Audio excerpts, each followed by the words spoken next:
Good afternoon friends, welcome back to my YouTube channel. आज हम करेंगे फिगर ऑफ स्पीच।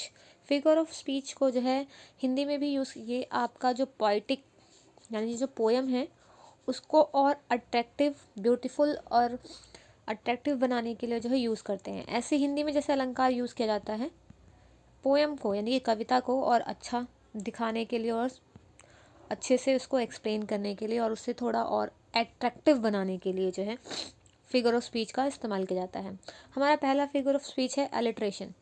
एलिट्रेशन का मतलब होता है कि एलिट्रेशन जो आपका फिगर ऑफ स्पीच है वो उसमें होता है जहाँ पर सेम साउंड के जो लेटर हैं उसकी रिपीटेशन होती है, उसे जो है एलिट्रेशन वहाँ पर होता है। अनुप्रास हिंदी में होता है ना, जैसे कि हम कोई पोएम है उसमें कोई भी पहला जो वर्ड है उस शब्द में जो पहला वर्ड होता है वो सेम रिपीट हो रहा होता है। जैसे पके पेड़ को पकड़े पिंकू, पिंकू पकड़े पका पपीता, इसमें आपका जो प है वो बार बार रिपीट हो रहा है तो वहाँ अनुप्रास अलंकार है। ऐसे इंग्लिश में एलिट्रेशन होता है।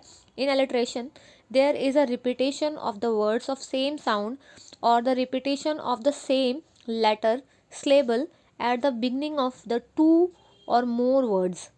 वर्ड्स की स्पेलिंग गलत हो गई है, ORDS वर्ड्स। जैसे कि यहाँ पे एग्जाम्पल है आपके लिए, how high his highness hold his haughty head. अब यहाँ क्या हो रहा है, जो एच जो लेटर है इसकी बार बार रिपीटेशन हो रही है तो यहाँ पे एलिट्रेशन जो है वो फिगर स्पीच है। यहाँ पे सेकंड है आपका a load of learning lumbering in his head. अब यहाँ पे एल वर्ड की जो है वो रिपीटेशन है। देन आपका है a strong man struggling with the storm of fate. अब यहाँ पे एस का स्ट्रॉन्ग, स्ट्रगलिंग, स्टॉर्म्स, तो यहाँ पे एलिट्रेशन जो है वो फिगर ऑफ स्पीच अवेलेबल है। नेक्स्ट आपका है एंटी क्लाइमेक्स। एंटी क्लाइमेक्स क्या होता है, अगर हम कोई बात कह रहे होते हैं विरोध घटते क्रम में, मतलब एक तो हमें जो भी बात कहनी है उसको घटते क्रम में कहना है। कुछ भी अगर जैसे कि पहले बुरा, फिर उससे बुरा, फिर कम बुरा, फिर ऐसे हम मतलब किसी भी चीज़ को घटते क्रम में असेंडिंग ऑर्डर में अपनी बात को कह रहे हैं। Anticlimax is the ludicrous descending order of the series of ideas. मतलब किसी भी अपने आइडिया को उसको असेंडिंग डिसेंडिंग ऑर्डर में कहना। जैसे कि एग्जांपल है हमारे पास, he lost his wife, his daughter, his son, his watch, all at the all fell swoop. अब क्या हो रहा है कि पहले सबसे इंपॉर्टेंट क्या थी, उसकी वाइफ, फिर देन उसके बाद उसकी डॉटर, फिर सोना, फिर वॉच, फिर बाकी चीज़ें, मतलब उसको डिसेंडिंग, मतलब पहले इंपॉर्टेंट फिर उससे कम इंपॉर्टेंट, मतलब इंपॉर्टेंट से लीस्ट इंपॉर्टेंट तक आना, वो आपका एंटी क्लाइमेक्स वहाँ पे होता है।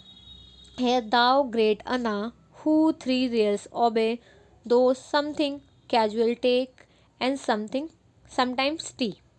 मतलब पहले आप स्टार्टिंग में बात कुछ कर रहे हैं, फिर उसको सबसे नीचे आपका लीस्ट इंपॉर्टेंट आपका टी तक गया है।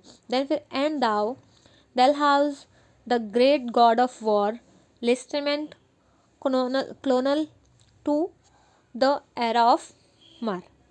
यानी कि किसी भी बात को हम, वही बताया मैंने, एंटी क्लाइमेक्स होता है कि कम इम्पॉर्टेंट, ज़्यादा इंपॉर्टेंट से कम इम्पॉर्टेंट तक आना, डिसेंडिंग ऑर्डर में अपने थॉट्स को कहना। नेक्स्ट आपका आता है एंटीथीसिस। एंटीथीसिस में क्या होता है, एक ही लाइन में जो है दो अपोजिट वर्ड्स का यूज़ करना, किसी भी बात को इफेक्टिव बनाने के लिए एक साथ जो वर्ड्स यूज़ हो रहे हैं वो एक दूसरे के अपोजिट हों। In the antithesis the word of idea is set against the other to secure an effective contract by the balancing, मतलब उसको बैलेंस करने के लिए। एग्जाम्पल है यहाँ पे, united we stand, divided we fall. अब क्या है, यूनाइटेड जो है वो डिवाइडेड का जो है अपोजिट वर्ड है। ये आपकी ट्रिक है, इससे आप लर्न कर सकते हैं कि यूनाइटेड जो है डिवाइडेड और स्टैंड जो है आपका फॉल, यानी कि दो अपोजिट वर्ड्स को एक साथ यूज़ करा है। नेक्स्ट में भी देखो, टू एर is human and forgive divine. Human का जो है डिवाइन जो है अपोजिट वर्ड है और एर का जो है फॉरगिव। तो इसमें क्या होता है, एंथीसिस में हम एक ही लाइन में दो अपोजिट वर्ड्स को यूज़ करते हैं, वहाँ पे आपका एंथीसिस फिगर ऑफ स्पीच होता है। नेक्स्ट आपका है अपोस्ट्रॉफ। अपोस्ट्रॉफ संबोधन अलंकार से पता चल रहा है कि अपोस्ट्रॉफ जहाँ पे भी आपको ये अपोस्ट्रॉफ ये आपको मिले किसी भी चीज़ कहीं पे भी, वहाँ पर आपका जो है आपका अपोस्ट्रॉफ फिगर स्पीच है। जैसे apostrophe is a direct address to the dead and to the absent और मतलब कि इसमें क्या होता है, डायरेक्ट हम किसी भी जो चीज़ अवेलेबल नहीं है, या वो चीज़ जो जिसकी हम बात करें वो एब्सेंट है या वो डेड हो चुका है, और हम उसको अपोस्ट्रोफ करें, मतलब उससे संबोधन करते हुए हम अपनी किसी बात को कहते हैं। एग्जाम्पल है आपका यहाँ पर Milton, thou shouldn't be living at this hour. अब यहाँ मिल्टन को कह रहे हैं, ये बात कही है विलियम वर्ड्सवर्थ ने मिल्टन के लिए, और उस टाइम पे मिल्टन नहीं थे। Then live, I know what the thou art but no that thou and I most part. Fertility, the name is women, यानी कि फर्टेलिटी जो है वो वुमेन का। तो यानी कि जहाँ पे भी आपको ये वाला सिंबल मिल जाए, अपॉस्ट्रोफ वाला, एक्सक्लामेटरी वाला, वहाँ पे आपका अपॉस्ट्रोफ होता है, यानी कि किसी को संबोधन करते हुए, को बताते हुए कि हम उसके बारे में बात कह रहे हैं या उससे कह रहे हैं। एसोनेंस, जैसे आपका अनुप्रास अलंकार था, अनुप्रास में क्या हो रहा था कि सेम वर्ड, अगर मैं हाँ हाँ कहूँ या कुछ भी, सेम लेटर जो है वो रिपीट हो रहा था। जैसे एलिट्रेशन में आपका मैंने वहाँ पे दिखाया था एच बार बार रिपीट हो रहा था। यहाँ क्या होता है, यहाँ पे रिपीटिशन तो है, लेकिन स्वर यानी कि वॉवल साउंड की जो है वो रिपीटेशन होती है, वहाँ पे आपका एसोनेंस होता है। In assonance vowel sounds are repeated in a line. Example है आपके पास dear, come, near and fear not, यानी कि डियर में डी आपका, फिर नियर में, फिर आपका फियर में। इसमें क्या हो रहा है, सेम जो है वॉवल साउंड जो है, वॉवल जो है वो रिपीटेशन हो रही है, वहाँ पे आपका एसोनेंस होता है। बात, दे, ब्रीथिंग, ट्रेस, मिस, मिकेस्ट, ईव, इसमें भी आपका जो है रिपीटेशन है आपका बैथ, ट्रेस, कैस्ट, जहाँ पे भी आपका वॉवल साउंड जो है वो रिपीटेशन हो, वहाँ पे आपका सेंस। अब आपका क्लाइमेक्स, हमने एंटी क्लाइमेक्स पढ़ा था, उसमें क्या था, किसी इंपॉर्टेंट बात को फिर नीचे लीस्ट इंपॉर्टेंट तक लाना। यहाँ पे उसका उल्टा है, यहाँ पे क्या हो रहा है, हम किसी बात को पहले छोटे से, मतलब पहले कम इंपॉर्टेंट से फिर इंपॉर्टेंट तक लेके जाते हैं, तो यानी कि बढ़ते क्रम में महत्व बताना। Climax is a series of idea, the ascending order of importance. Importance की स्पेलिंग गलत हो गई, इम्पोर्टेंस, इम्पॉर्टेंस। एग्जाम्पल है आपके पास simple, erect, severe, austere and sublime. I came, I saw, I conquered, I laugh, I run, I leap, I sing, I dance for joy. पहले आया फिर देखा, मतलब पहले स्टार्टिंग से आपका बढ़ते हुए क्रम में बात, किसी घटना को उसने बताया है। फिर आपका आता है एपिग्राम। एपिग्राम क्या होता है, विरोधाभास मजाक में, मतलब हमें कोई बात कहनी है, वो भी विरोधाभास के उसमें कहना, और मजाक में हमें कोई बात कहनी है, बट हम बोलना उनको वही है जो कहना है। Epigram as an epigram is a brief saying its ends and witty turn of the thoughts, मतलब थॉट्स को ही कहना बट अलग तरीके से। The highest art is a conceal art. Vision is the art of seeing things invisible, मतलब vision जो है वो आर्ट है किसी इनविजिबल चीज़ को देखना, जो कि पॉसिबल नहीं है, बट कह रखे है, तो किसी भी बात को हम जो है मजाक में या किसी भी तरीके से उस बात को कहना। यूफेमिज्म, यूफेमिज्म अप्रिय बात को कहना, मतलब प्यार से कहना, मतलब कोई अगर हमें कोई बात कहनी है और उस बात को अगर किसी लाइन में हमने कहा कि जैसे हमने एग्जाम्पल वो मर गया, वो मर गया से मतलब ही डाइड की हम जगह क्या कह सकते हैं, पास अवे। तो हमने उसी बात को कहा, लेकिन थोड़े जो वर्ड्स हैं वो हमने कठोर ना लेकर के थोड़े से ईजी लिए हैं कि सामने वाले को बुरा ना लगे उस बात को, और हम प्यार से जो है उस बात को कह दें। Euphemism is a disagreeable thing, it's presented by an agreeable name, मतलब किसी भी गलत बात को कहना है उसे हम थोड़ा सा पोलाइट में कहें। Example, you are telling me a fairy tale. अब उसको ये नहीं कह रहे कि तुम जो है मुझसे झूठ बोल रहे हो, तुम मुझे फेरी टेल सुना रहे हो, कहानियाँ कह रहे हो।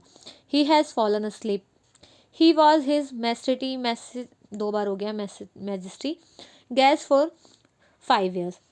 अब क्या है कि किसी बात को हम उसको डायरेक्टली ना कह के, मतलब बात को कहना भी है और प्यार से कहना है, वहाँ पे आपका जो है आपका यूफेमिज्म होता है। नेक्स्ट आपका आता है हाइपरबोल। हाइपरबोल में आपका अतिशयोक्ति अलंकार जो कि हिंदी में होता है, सेम ऐसे ही इंग्लिश में होता है हाइपरबोल, किसी बात को बढ़ा चढ़ाकर कहना। A hyperbole is a exaggeration or overstatement for the sake of making greater impression मतलब किसी बात को कहने के लिए जाके अच्छा इंप्रेशन जो है बढ़े, तो हम किसी बात को, स्टेटमेंट को थोड़ा सा ओवर यानी कि ज़्यादा बोलना। Example, all the perfume of Arabia will not sweeten his little hand.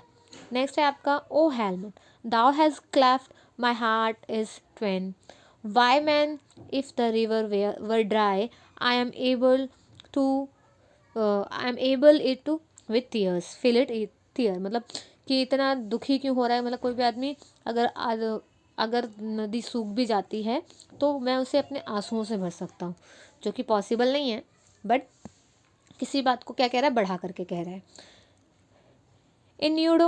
इन्यूडो is a thing is hinted without saying is plainly. मतलब इसका क्या होता है, इसमें हम किसी बात को कह रहे हैं, कहना चाह रहे हैं, मतलब किसी चीज़ का हम हिंट दे देते हैं। मतलब अगर तुम खाना नहीं खाओगे तो ऑब्वियस, अगर तुम खाना नहीं खाओगे तो मर जाओगे, तो डॉक्टर के पास जाओगे। हम डायरेक्ट नहीं, तुम्हें खाना खाना ज़रूरी है। क्यों ज़रूरी है? ताकि तुम ठीक हो सको। तो किसी चीज़ का विदाउट मतलब हम किसी चीज़ का हिंट देते हैं बिना उसको डायरेक्ट बात कहे। ही एग्जाम्पल है आपके पास, he did not consult physician, मतलब वो जो है फिजिशियन से कंसल्ट नहीं करा। For he hope to die without them, वो उम्मीद कर रहा है कि वो उसके बिना मर जाएगा। मतलब हम डायरेक्ट नहीं कह रहे, मतलब यही कहना चाह रहे हैं कि तुम्हें कंसल्ट करना चाहिए वरना। There are 2 times is man life when she should not speculate, when he can not afford it and when he can. या तो अफोर्ड कर सकता या नहीं कर सकता। मतलब हम किसी बात को कहना चाह रहे हैं, हिंट दे रहे, हिंट देने के लिए हम कहते हैं। Litotes is a negative expression is made to suggest a strong affirmative sense. हम किसी बात को नेगेटिव वे में कहते हैं, लेकिन उसका जो कहने का सेंस है वो अफर्मेटिव है, मतलब एक पॉजिटिव बात है। हम नेगेटिव मतलब तुम फेल तो नहीं हो जाओगे, ये आपने नेगेटिव में कहा। और क्या कहा, तुम थोड़े से भी सरप्राइज नहीं हुए, मैं थोड़ा भी सरप्राइज नहीं हुआ, मतलब हुआ पर थोड़ा सा भी। तो समथिंग मतलब नेगेटिव कह रहा है और उसको पॉजिटिव सेंस में कहना चाह रहा है। I am a citizen of no mean city, you are not fool, मतलब तुम बेवकूफ़ तो नहीं हो मैग्नस। I am not little surprised, मतलब आपको अगर लिटोसिस फिगर ऑफ स्पीच अपना देखनी है तो वहाँ देखना कोई बात कही गई है जिसका मीनिंग जो है वो अफर्मेटिव में निकल रहा है, मतलब सीधी बात में निकल रहा है, बट वहाँ पे आपको नो नॉट जैसे वर्ड्स दिख जाएंगे, वहाँ पे आपका लिटोसिस होता है। नेक्स्ट है आपका मेटाफर यानी कि रूपक अलंकार। रूपक अलंकार में क्या होता है, हम कहते हैं ना कि उसका चेहरा जो है वो चांद जैसा है, नहीं वो चांद है, तुम चांद हो, तुम जो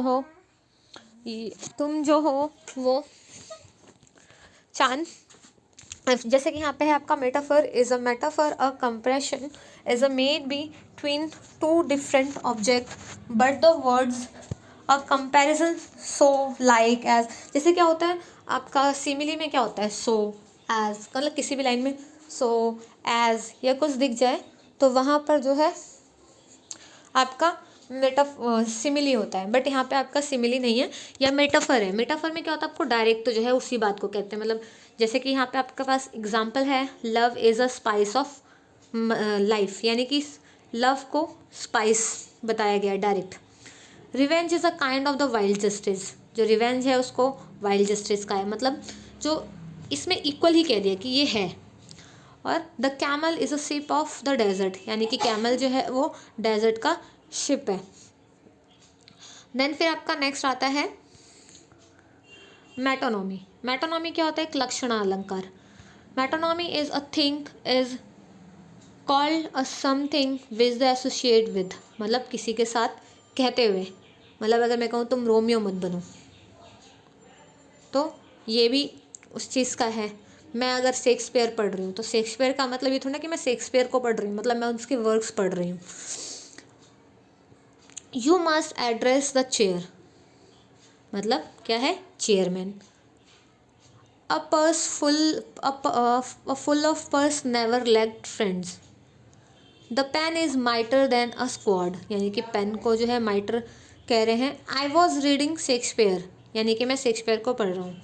फ्रेंड्स आज की वीडियो यहीं तक है, इसके आगे मैं आपको कल पढ़ाऊँगी, थोड़े से रह रहे हैं। कल कंटिन्यू करते हैं। Thank you so much. अगर आपको मेरी वीडियो पसंद आई तो प्लीज़ लाइक करें।